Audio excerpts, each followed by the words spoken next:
অফিসের সঠিক মাইলের কথা নিজের বউকে বলতে নেই, বন্ধুদের সামনে মানুষের কথা বলতে নেই, রেলের কর্তাদের সামনে টাইম টেবিলের কথা বলতে নেই, ছেলে মেয়ের পড়াশোনার ব্যাপারে শিক্ষককে বলতে নেই, আর পুলিশকে সততার কথা বলতে নেই। যখন যা ইচ্ছে হলো অমনি বলে ফেলতে নেই। সে আপনার জিভটা উসখুস করবে, গলার ভেতরটা কুট করে উঠবে, কিন্তু বলতে নেই।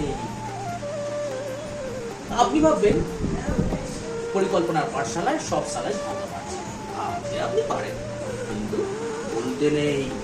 আপনি ভাববেন হাসপাতাল, থানা, সরকারি দপ্তরগুলো ক্রমশ পড়ে আর দালালদের মৃগয়া ক্ষেত্র হয়ে উঠছে, ভাবলে আপনি সারাদিন ধরেই পারেন, কিন্তু বলতে নেই। এমনি বাজারে ছেড়ে দিলে 20 টাকার যে মিনিটে গিরিও জুটতো না যে বেটা রাজনীতির সোনার কাঠির ছোঁয়ায়, সে বেটা গাড়ি বাড়ি করে জনগণের মাথার উপর চড়ে ব্রেক ড্যান্স করেছে। দেখে শুনে আপনি তেলে বেগুনে চোখে উঠতে পারেন, বলতে নেই।